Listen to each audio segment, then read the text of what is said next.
2022 എന്ന് പറഞ്ഞിട്ടുള്ള വർഷം നമ്മുടെ ലോകം കണ്ട ഏറ്റവും വലിയ ഗ്ലോബൽ പാൻഡമിക്കിൽ നിന്ന്, അതായത് കോവിഡിൽ നിന്ന് നമ്മളെല്ലാവരും രക്ഷപ്പെട്ട് എങ്ങനെയെങ്കിലും വലിഞ്ഞു കയറി നമ്മുടെ നോർമൽ ലൈഫിലോട്ട്, ഫിനാൻഷ്യൽ ആയാലും എന്തെങ്കിലുമൊക്കെ ജോലി ആയാലും, അതായത് നമ്മുടെ ഒരു തിരിച്ചുവരവാണല്ലേ. അത് തന്നെയാണ് നമ്മുടെ ഇന്ത്യ എന്ന രാജ്യത്ത് 2022 ടെക്നോളജി രംഗത്ത് എന്തൊക്കെ മാറ്റങ്ങൾ വന്നു, അതായത് ടെക്നോളജി റീക്യാപ്പാണ് നമ്മൾ നോക്കാൻ പോകുന്നത്. ഒന്നാമത്തത്, ഇന്ത്യയിലെ തന്നെ ഏറ്റവും വലിയ ടെക്നോളജി ഫെസ്റ്റിവൽ ആയിട്ടുള്ള ഇന്ത്യൻ മൊബൈൽ കോൺഗ്രസിൽ നമ്മുടെ പ്രധാനമന്ത്രി നരേന്ദ്രമോദി 5G നെറ്റ്വർക്ക് അനൗൺസ് ചെയ്തു. ഡൽഹി, മുംബൈ, ഹൈദരാബാദ്, കൊൽക്കത്ത എന്നിങ്ങനെ 13 സ്റ്റേറ്റിലായിട്ടാണ് ആദ്യം 5G കൊണ്ടുവന്നത്. ഇപ്പൊ നിങ്ങൾക്കറിയാം, കൊച്ചിയിലുള്ളവർക്കും ട്രിവാൻഡ്രത്തുള്ളവർക്കും ഒക്കെ 5G കിട്ടാനും തുടങ്ങി. രണ്ടാമത്തത് ഡിജിറ്റൽ കറൻസി, അതായത് RBI reserve bank of India rupee എന്ന് പറഞ്ഞിട്ട് നമ്മുടെ ഇന്ത്യയുടെ തന്നെ സ്വന്തം ഡിജിറ്റൽ കറൻസി ലോഞ്ച് ചെയ്തു. ഭയങ്കര വലിയൊരു മാറ്റം തന്നെയാണ്. അതായത് നമ്മളിങ്ങനെയൊക്കെ വെറുതെ പൈസയൊക്കെ അങ്ങോട്ടും ഇങ്ങോട്ടും കൊടുത്തിട്ട് കാര്യമൊന്നുമില്ലല്ലോ. മറ്റ് രാജ്യങ്ങൾ പണമിടപാട് നടത്തുന്നത് പോലെ തന്നെ ഇന്ത്യയിലും പോസിബിൾ ആവണം. അതുപോലെ തന്നെ crypto currency India officially accept ചെയ്തു എന്നുള്ളതും ഒരു ഫാക്റ്റാണ്. ചെറിയ പെട്ടിക്കട മുതൽ നമ്മുടെ ട്രിവാൻഡ്രത്ത് പത്മനാഭസ്വാമി ക്ഷേത്രത്തിന്റെ ഫ്രണ്ടിൽ തേങ്ങ വിൽക്കുന്നിടത്ത് വരെ QR കോഡും ഫോൺ പേയും പേടിഎമ്മും ഗൂഗിൾ പേ ഒക്കെ വന്നു. ഈ ഒരു മാറ്റം എന്ന് പറഞ്ഞാൽ കോവിഡ് നമുക്ക് കൊണ്ടുവന്ന് തന്നൊരു ഗിഫ്റ്റ് എന്ന് വേണമെങ്കിൽ പറയാൻ പറ്റും.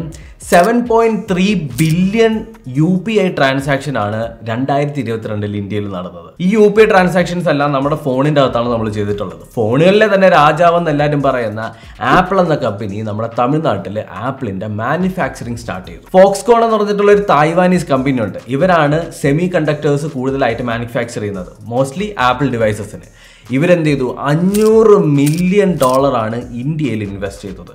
2022 നോക്കണ്ട, ഇനി വരുന്ന വർഷങ്ങളിൽ നമ്മുടെ ഇന്ത്യ കാണാൻ പോകുന്നത് ഏറ്റവും വലിയ ഒരു ടെക്നോളജി റെവല്യൂഷൻ ആയിരിക്കും. ഇലക്ട്രോണിക് വേസ്റ്റ് നിസ്സാരനായിട്ട് ഇങ്ങനെ എന്ന് പറഞ്ഞിട്ട് കാണുകയൊന്നും വേണ്ട. ഈ വേസ്റ്റ് കുറച്ച് സാധനമാണ്. അതായത് ഇലക്ട്രോണിക് വേസ്റ്റ് നമ്മുടെ ലോകത്തെ തന്നെ നല്ല രീതിക്ക് നശിപ്പിക്കാൻ ചാൻസ് ഉള്ളതാണ്.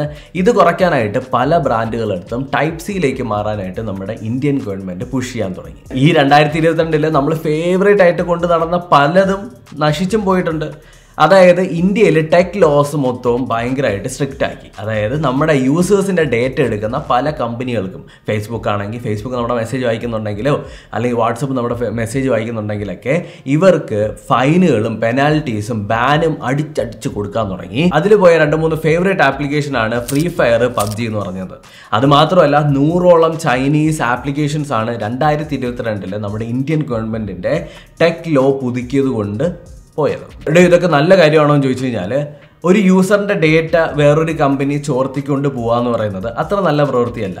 ഇന്ത്യ എത്രത്തോളം ടൈറ്റ് ആക്കുന്നോ അതിനനുസരിച്ച് PUBG മൊബൈൽ എന്ന ഗെയിം നന്നായിട്ട് തിരിച്ചു വരാനേ നോക്കുള്ളൂ. 2023 ഫസ്റ്റ് മന്തോട് കൂടി തന്നെ ഈ പോയ BGMI തിരിച്ചു വരുമെന്നാണ് പറയുന്നത്. ലെറ്റ്സ് ഹോപ്പ്, അത്രേ പറയാൻ പറ്റുള്ളൂ. വന്ന് ഇല്ല. ഫൈനലി 2022 ടെക്നോളജിയിൽ നടന്നത്, ഒരു ടെക്നോളജി ചാനലായിട്ടുള്ള ഗാഡ്ജറ്റ്സ് ഓൺ മലയാളം എന്ന് പറഞ്ഞ നമ്മുടെ ചാനൽ 1 മില്യൺ സബ്സ്ക്രൈബേഴ്സ് അടിച്ചു, ഒരു ഗോൾഡ് പ്ലേ ബട്ടണും കിട്ടി. അപ്പോൾ thank you so much for watching. എല്ലാവർക്കും ഹാപ്പി ന്യൂ ഇയർ. നിങ്ങളുടെ ന്യൂ ഇയർ റെസൊല്യൂഷൻ ഒന്നും എടുക്കണമെന്ന് ഞാൻ പറയുന്നില്ല. ലൈഫിൽ നിങ്ങൾക്ക് എന്തെങ്കിലും ഒരു ഗോൾ വയ്ക്കുക, ആ ഗോളിലേക്ക് നിങ്ങൾ ഹാർഡ് വർക്ക് ചെയ്യുക. ഈ ഹാർഡ് വർക്ക് ചെയ്യുന്ന സമയത്ത് അവസാനത്തെ ആ ഡെസ്റ്റിനേഷൻ ഉണ്ടല്ലോ, അത് എൻജോയ് ചെയ്യാൻ നിന്ന് കഴിഞ്ഞാൽ നിങ്ങൾ മടുത്തു പോവും. Just enjoy the process. അതായത് ആ പ്രോസസ്സ് ഉണ്ടല്ലോ, നിങ്ങൾ രാവിലെ എണീക്കുന്നു, അതിന് വേണ്ടിയിട്ട് ഹാർഡ് വർക്ക് ചെയ്യുന്നു, വീണ്ടും പിറ്റേ ദിവസം രാവിലെ എണീക്കുന്നു, അതിന് വേണ്ടിയിട്ട് ഹാർഡ് വർക്ക് ചെയ്യുന്നു. ആ പ്രോസസ്സിന് ഇഷ്ടപ്പെട്ട് കഴിഞ്ഞാൽ നിങ്ങളൊരു വേറൊരു മനുഷ്യനാവും. അപ്പോൾ എല്ലാവർക്കും താങ്ക് യു, ബൈ.